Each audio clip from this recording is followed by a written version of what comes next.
Oke, kita ketemu lagi masuk ke tentang bilangan. Setelah bilangan bulat selesai, kita masuk ke bilangan pecahan. Kalau ada bulat berarti ada yang pecah juga. Jadi prinsipnya matematika itu logikanya kebalikannya harus kita pelajari juga. Ada belakang, ada depan, ada atas, ada bawah, ada bulat berarti ada pecahan juga, gitu logikanya. Nah, simbolnya itu ditulis A per B. Itu kalau pecahan. Siapa A itu bilangan bulat, B bilangan bulat, dan B nggak boleh 0. Nah, kalau B 0 berarti ya nggak usah dikerjakan ya. Jadi khusus untuk A dan B bilangan bulat, B nggak boleh 0. Itu namanya pecahan. Misalnya berapa tahu bilangan pecahan itu? Kalau P itu disebut pembilang, Q disebut penyebut, maka pembilang adalah misalnya 3, penyebut adalah 7, maka ini pembilang itu yang atas P per Q adalah 3/7. Nah, ini pecahan namanya. Bisa simbolnya adalah A atau B, bisa simbolnya adalah P atau Q ya. Nah, sekarang contohnya gini. Nah, ini lingkaran dibagi jadi 4 bagian. Siku-siku di sini. Yang diarsir ini areanya berapa? 1, 2, 3, 4 sama besar. Berarti yang diarsir adalah satu lingkaran dibagi 4 bagian. Berarti 1/4. Nulisnya ini pecahan juga contohnya. Nah, sekarang masuk ke jenis bilangan pecahan. Apa jenis bilangan pecahan? Yang pertama, pecahan biasa, ya, seperti 1/4 tadi, 2/3, 5/7, dan seterusnya. Banyak sekali. Jadi cirinya pecahan itu atasnya pembilangnya itu lebih kecil dari yang bawah atau penyebutnya. Atas itu pembilang, bawah itu penyebut. Ya, yang kedua pecahan campuran. Pecahan campuran itu atas lebih besar daripada penyebut. Contoh 5/2, ini atas lebih besar nih, 5/2. Kalau 5/2 ini pecahan biasa, tapi karena jenisnya itu dibuat campuran, namanya pecahan itu berarti ada bulat ya toh, dan pecahan, itu namanya pecahan campuran, berarti 2,5. Nah, ini namanya 2,5 ya. Terus kalau ada lagi 10/3. Nah, 10/3 ini atas kan lebih besar, bawah lebih kecil, berarti ini pecahan campuran ini sebenarnya, bukan pecahan biasa, yaitu 10/3 itu dari 9/3 ditambah 1/3. Karena penyebut dah sama ini. Kan atas tambah atas, 9 tambah 1 kan jadi 10. Penyebut tulis sekali saja.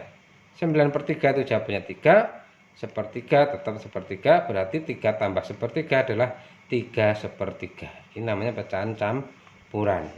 Nah, jika dibalik 2,5 ini bisa menjadi 5/2, caranya gimana? Atau 3/3 menjadi 10/3, caranya gimana? Nah, caranya adalah dari 2,5 ya, yang di sini ini dikali. Nah, ini dikali. Kalau dikali terus 4 ya toh? Terus ke atas itu ditambah. Nah, berarti 2 kali 2 4 ditambah 1. 2 kali 1 itu 2 kali 2 4 tambah 1, terus ini per 2, jawabannya 5/2. Itu cara baliknya.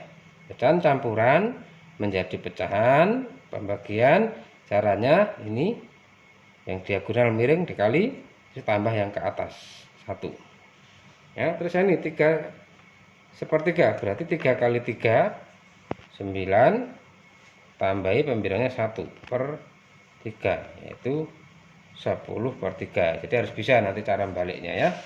Nah, sekarang udah bisa cara baliknya pecahan campuran ke cara biasa. Sekarang pecahan yang berikutnya pecahan desimal. Apa itu desimal? Cirinya adalah koma, berupa penyebutnya itu 10, 100, 1000, 10.000 dan seterusnya, puluhan ribuan semuanya. Contoh 1,5 ini desimal. Ini adalah 15/10 karena komanya ini 1, berarti per 10 dia.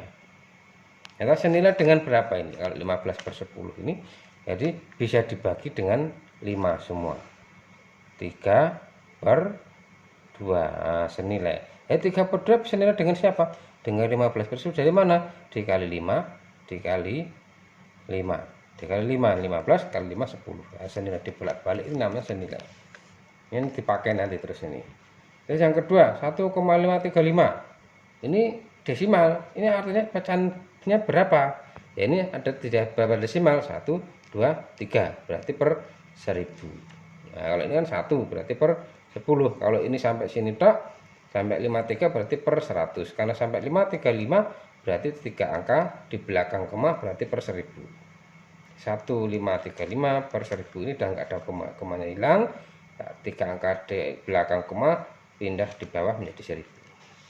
Kemudian pecahan persen. Nah, khusus pecahan persen itu adalah penyebutnya 100. Contoh 5% itu artinya 5/100. Nah, senilai dengan berapa ini 5/100 ini? Nah, dibagi 5. 1 dibagi 5 ketemu 20. 1/20. Nah, terus kalau 2/5 diubah ke persen caranya gimana? Ini pecahan biasa. Ini kan 1/20. Bisa menjadi 5%. Nah, sekarang kalau 2/5. Nah, 2/5 berarti caranya adalah ya 2/5 kali 100%. 2/5 kali 100% berarti atas ya 200% dibagi 5. Jawabannya adalah 200 bagi 5, 40%. Nah, itu jenis-jenis pecahan. Nah, sekarang kita masuk ke intinya. Intinya untuk apa itu semua tadi? Membandingkan, mengurutkan bilangan pecahan. Nah, contoh, manakah yang lebih besar antara 3/4 atau 4/5? Caranya gimana? Nah, di sini caranya ubah bilangan senilai dengan penyebut yang sama. Nah, ini kan nggak senilai ini, penyebutnya beda nih. Nah, kalau ini penyebutnya beda dan angkanya ini juga beda semua, maka diubah senilai dulu, penyebutnya disamain dulu. 3/4 dengan 4/5 semuanya dibuat sama. Kalau dibuat sama dikali berapa itu semua menjadi kali berapa ini berarti kali 5. Kalau saya kali 5 berarti ini 20. Kalau ini berarti harus dikali 4. Kalau ini disamakan semua menjadi 20. Kalau sama-sama 20 berarti dikali 5. Ini dikali 4. Kenapa pilih angka menjadi dikali 5? Itu karena kita ingin memakai nilai KPK-nya. Nah, 3/4 kita kalikan dengan 5. Ini kali 5. Oh, saya terus di sini aja ya. Ini biar kelihatan 3 kali 5. Ini juga 4 kali 5. Jadinya 15/20. Kalau ini dikali dengan 4. Nah, berarti 4 kali 4 berarti 16/20. Nah, sekarang penyebutnya udah sama ini. Penyebut udah sama. Terus karena sudah sama, yang dilihat pembilangnya 15 sama 16 itu besar mana? Besar 16. Maka 16/20 akan lebih besar dari 15/20. Siapa 16/20? 16/20 senilai dengan 4/5. 15/20 senilai dengan 3/4. Jadi 4/5 dengan 3/4 tandanya lebih besar. Itu caranya. Terus kemudian dari mana ini tadi kita pilih angka 20 adalah cari atau tidak cari KPK dari 4 dan 5 adalah 20. Nah, intinya penyebutnya dicari KPK-nya. Nah, sekarang mengurutkan bilangan. Kalau ini kan cuma lebih besar lebih kecil, ini ada banyak bilangan. dari kecil ke besar atau besar ke kecil, caranya gimana? Ya sama, caranya adalah cari KPK dari penyebut 8, 4, 2, 3. Kalau kita cari dapatnya 24. Berarti supaya 24 semua diapain? Nah, 5/8 itu supaya penyebutnya jadi 24. Berarti ini dikali dengan 3, ini kali 3, ini 15. Supaya ini 24, berarti ini dikali 6, kali 6, 6/24. Sifat tengah supaya 24, ini dikali 12, ini dikali 12. Berarti 12/24. Kemudian kalau 2/3 itu supaya penyebutnya jadi 24, berarti ini 3 kali 8, 2 kali 8, 16. Nah, sekarang penyebutnya sudah sama semua. Penyebutnya sudah sama semua, yaitu dapat dari KPK. Terus kita lihat urutkan pembilangnya dari yang kecil ke besar. Yang paling kecil adalah angka 6, terus angka 12, terus angka 15, baru angka 16. Ini urutannya dari kecil ke besar dari pembilang. Itu juga menyatakan urutan dari pecahannya karena penyebutnya sama semua. Nah, terus ini dicari yang senilai, yang kecil tadi didapat dari yang angka-angka ini tadi. Berarti urutan dari kecil ke besarnya adalah ini 6/24 seperempat, 12/24 setengah, 5/8 adalah 15/24, 16/24 2/3. Kalau soalnya tadi seperti ini belum urut. Ternyata diurutkan jadi seperti ini.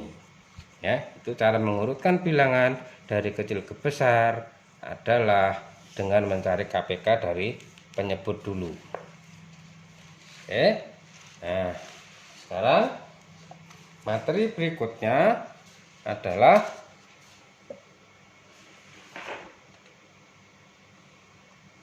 ini. Nah, menentukan pecahan di antara dua pecahan. Nah, itu tadi mengurutkan banyak bilangan, tapi cuma ada dua pecahan. Tengah-tengah pecahannya apa? Nah, itu.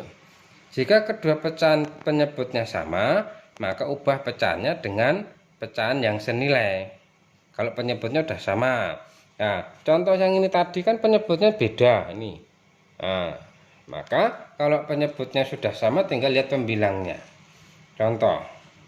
Nah, ini 3/12 dan 4/12. Bilangan tengah-tengahnya antara 3/12 dan 4/12 itu siapa? Nah, penyebutnya sama. Padahal pembilangan cuma 3 dan 4. Antara 3 dan 4 kan nggak ada bilangan.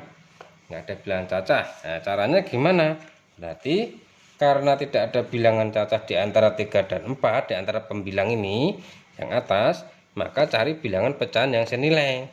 3/12 dan 4/12 senilai dengan siapa? Ya, senilai dikali 2 aja semuanya. Kali 2 berarti 6 kali 2 3 kali 2 6, 12 kali 2 24, yang kali 2 8, 12 kali 2 24. Nah, sekarang kita dapat penyebutnya udah sama. Terus antara 6 dan 8 itu ada bilangan berapa? Yaitu ada bilangan angka 7. Nah, sehingga antara 6/24 dan 8/24 ada bilangan cacah lain, yaitu 7/24. Nah, seperti ini jawabannya. Sehingga siapakah 6/24? 6/24 tadi kan ini 3/12.